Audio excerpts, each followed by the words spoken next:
Assalamu alaikum everyone. Welcome back to the Gender Studies lecture series on Napier, and today we're going to discuss the third wave of feminism.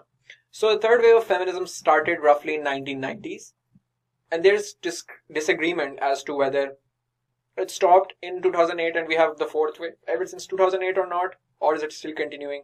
So broadly speaking, आप लिख सकते हैं कि 1990s to present is the third wave, and it has characteristics of all these different strands of feminism, these different types of feminism.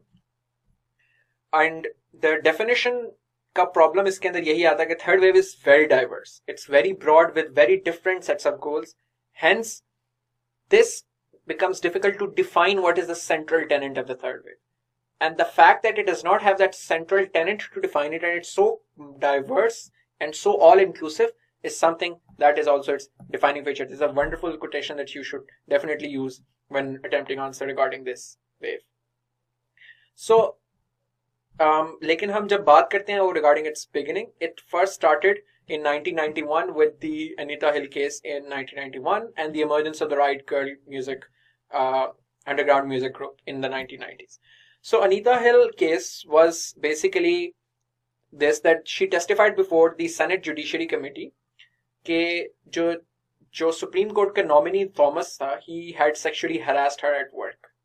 Now, as you probably know, कि US के अंदर for the position of Supreme Court, President nominates the person and the Senate approves that person's position, और Senate approve करती है और उसकी फिर committee के अंदर काफी सारे सेशंस होते हैं, फिर उसके बाद सेनेट अप्रूव करती है. उस कमेटी के सामने, जुडिशरी कमेटी के सामने, अनीता हिल ने ये टेस्टिफाई किया that she was sexually harassed by the person who is being considered to be appointed to the judge of the Supreme Court. The person, nonetheless, her testimony was discarded. He nonetheless was elevated to the position of judge in the Supreme Court. But this sparked a lot of complaints regarding sexual harassment against powerful men, very similar to how recently Harvey Weinstein phenomena jab shuru hua. So when sexual harassment cases of Me Too started against Harvey Weinstein, a lot of women came out with stories of harassment against them by Harvey Weinstein. So similarly, it became an awakening for young people, and this new wave started to develop where people were strongly supporting and associated themselves with the idea that they're part of another new wave of feminist struggle. इसके अंदर बहुत सारे issues हैं activism के. सबसे पहले तो ये कि इसने अपने आप को थोड़ा सा रीब्रांड किया. So the perceived failures that were there of the second wave, के सेकंड वेव में जो डेफिशिएंसीज थी, जो मसले थे, उनके खिलाफ जो क्रिटिक थी, उनको ओवरकम करने के लिए उनके रिस्पॉन्स के तौर पे भी थर्ड वेव जो है हमारे सामने आती है. मगर इसने अपने गोल्स को बहुत ब्रॉड कर लिया.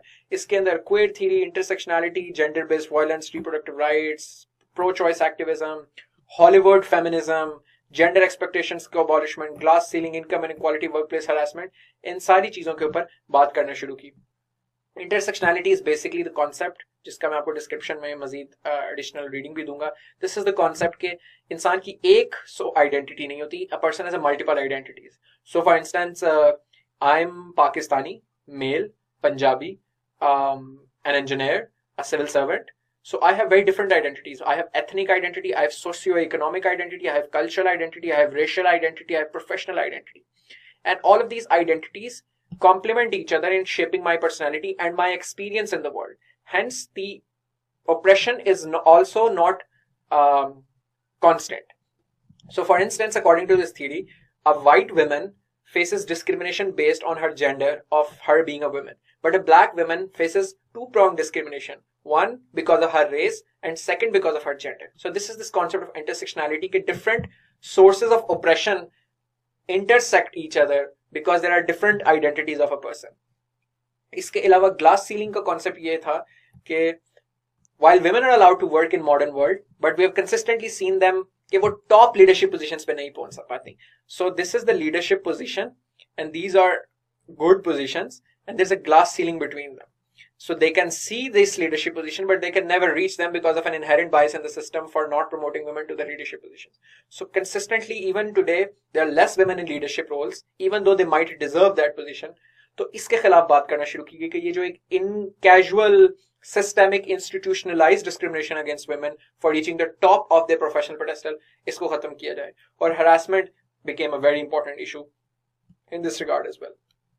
इसके intellectual roots बेसिकली अगेन जो मैंने आपको इंटरसेक्शनैलिटी का पूरा कॉन्सेप्ट अभी एक्सप्लेन किया है, क्रेनशॉ ने इसको बेसिकली कॉइन किया. This became the one of the very foundational intellectual ideas.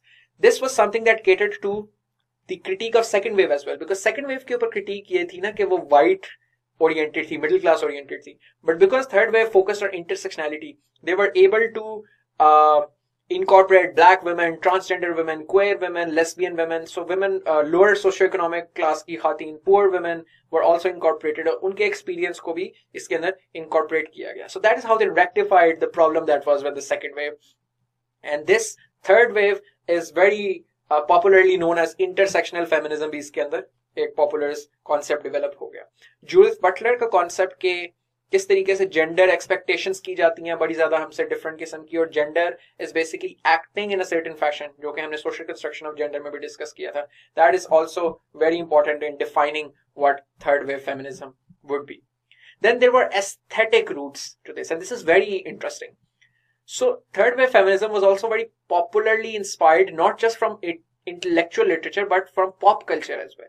So the Riot Girl groups became very famous on the music scene in the 1990s. That became an underground punk music for females, जिसके अंदर बहुत सारी खातीन जो थीं उन्होंने music को और पॉप कल्चर को एक मीडियम के तौर पे यूज करना शुरू किया for empowering women. So they combined feminist consciousness with punk style and politics, और उनकी बहुत ज्यादा themes गाने के अंदर या जो खुद उनकी appearance थी, जिस किस्म से how they would come off was basically political statements, और वो political undertones और social change की उसके अंदर जो थे वो features मौजूद थे. So these were the aesthetic roots of this movement, and this was their area जिसके ऊपर उन्होंने address किया. Then this very important thing that third wave started doing was reclaiming derogatory terms. So कुछ ऐसी terminologies या कुछ ऐसे अल्फाज ख्वातीन के खिलाफ इस्तेमाल किए जाते हैं जो कि गैर मुहज़्ज़ब समझे जाते हैं. तो सेकंड वेव का इस पे आइडिया ये था कि जिस तरह फॉर इंस्टेंस एक लफ्ज गर्ल है अंग्रेजी में, that is not right. They argued कि adult women should be known as adult women and not girls.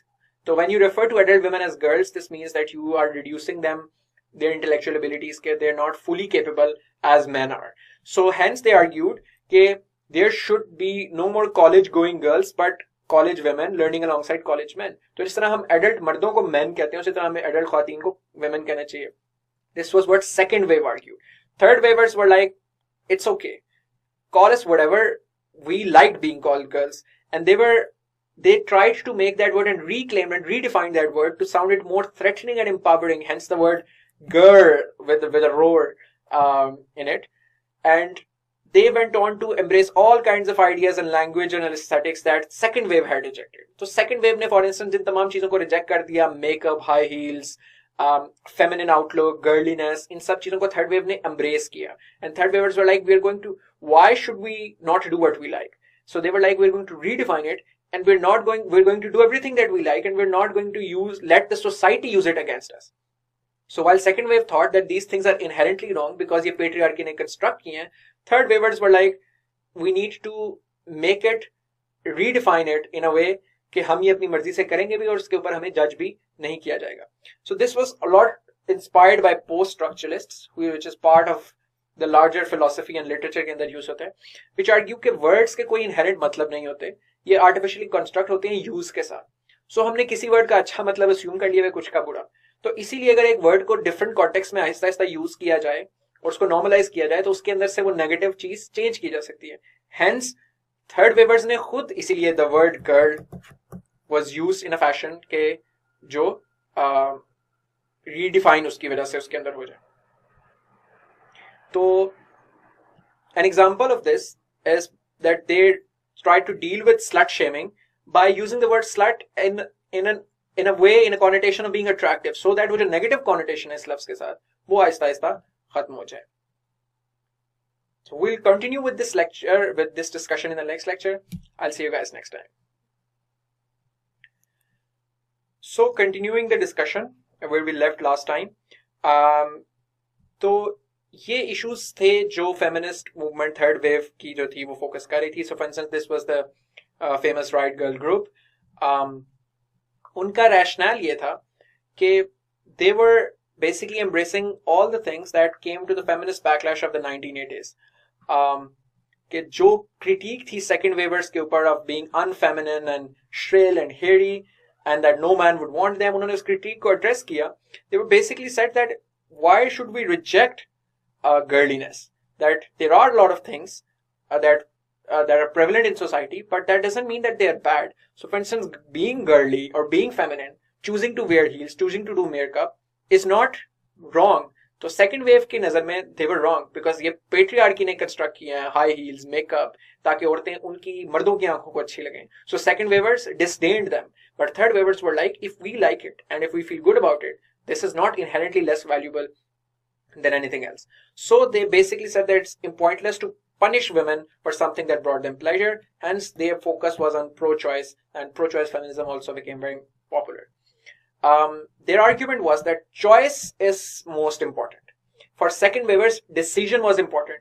If you necessarily had to take decision that went against patriarchy for second waivers. But for third waivers, it's not so much the decision that matters. It's not so much the outcome that matters, but the choice that matters. अगर एक औरत अपनी मर्जी से अपनी आजादी से वो choice ले रही है तो well and good. If her choice is being stripped away, then that's wrong.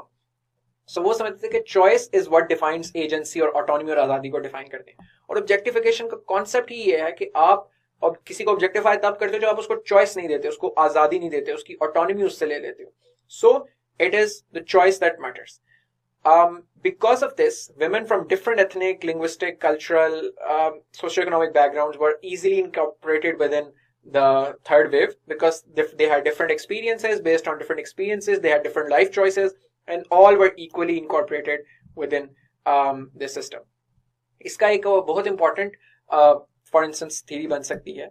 वो ये कि for third waivers, for second waivers probably, burqa inherently is wrong because it's a creation of patriarchy. क्योंकि patriarchy बुर्का औरत को इसलिए पहनाता है because औरत को कंसिडर किया जाता है सेक्सुअल ऑब्जेक्ट के, चूंकि औरत अगर एक्सपोज करेगी अपने आप को तो that will invoke the sexual feelings in other men, hence बुर्का इंपोज किया जाता है. तो it is a creation of patriarchy because the rationale on which it is based is dehumanizing, it's objectifying. That's what second waivers would say.